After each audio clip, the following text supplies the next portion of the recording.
Ok. Alors, pasteur, dans la première question, comment peut-on définir la Bible? La Bible, c'est quoi la Bible? Bon, déjà par définition, lorsque nous voulons définir la Bible, il faut que les gens apprennent à dissocier la Bible et la parole de Dieu. La Bible s'est définie comme étant un support ou encore une bibliothèque. Ça vient du mot ta Biblia. Ce mot traduit en grec signifie les livres. Donc, livre n'a plus réel. Dérivé nango mususu ezali Biblos, qui était une ville. Ville où ezalaki source ya bisika oyo babande ko exporter, là où on exportait les papyrus, qui sont des matériaux sur lesquels on écrivait. Vous voyez, ça a aussi influencé l'appellation. Donc voilà, déjà lorsqu'on parle de la Bible, il ne faut pas directement aller voir la parole de Dieu parce que c'est un mot qu'on a emprunté. C'est d'ailleurs ça la seconde question, parce que je voulais demander, certains pasteurs disent que la Bible est la parole de Dieu. Vous ne pensez pas, vous ne partagez pas cet avis? Ben, je dirais oui et non, mais je pense que pour affirmer que la Bible est la parole de Dieu, en fait, il faut donner aux gens l'explication de ce qui est écrit. Parce qu'en réalité, si on dit la Bible est la parole de Dieu, ça va faciliter l'ennemi à faire ce qu'il veut faire. Parce que l'ennemi a déjà visité la Bible, l'ennemi a aussi traduit des Bibles. Bref, la Bible est l'œuvre humaine. La Bible est l'œuvre humaine. Est une œuvre humaine.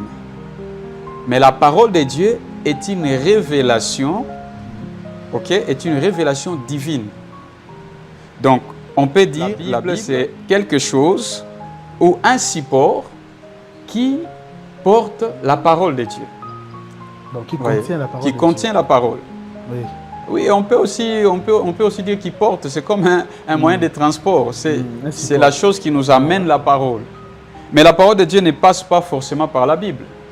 Wow. Même en Israël, vous verrez qu'il y a la loi orale, la loi écrite. On va continuer, pasteur. Mais vous avez mentionné quelque part autour de Béla, l'ennemi a touché la Bible. Quand vous parlez de l'ennemi, vous parlez de qui? De l'Église catholique?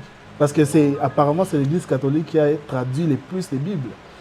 Bon, ce n'est pas seulement l'Église catholique, puisque même lorsqu'on parle de Babylone, on ne voit pas l'Église catholique, on voit premièrement une épouse prostituée, qui est une église ou un peuple qui a abandonné son Elohim, donc son Dieu. Voilà, même des églises de réveil, toutes les églises qui ont abandonné la foi, toutes les églises qui prêchent autre chose, les choses qui ne sont pas sur le fondement. Donc, ils font partie de Babylone. En fait, quand on parle de l'ennemi, on voit d'abord le diable. Parce que l'ennemi numéro 1 de croyants et de tout ce qui appartient au royaume des cieux, c'est Satan. Et il a ses agents sur la terre. Il a injecté, il a infiltré au milieu des enfants de Dieu, au milieu des serviteurs de Dieu et parmi les traducteurs. Et d'abord, il faut retenir qu'il y a 4 traductions à la Bible. Objectif numéro 1, ce n'est pas d'abord de donner la parole de Dieu aux gens. La plupart des gens ont pour objectif d'abord la commercialisation des Bibles. Ok. Aujourd'hui, oui, aujourd'hui la Bible c'est, je peux dire, c'est une marchandise. Wow. Vous voyez?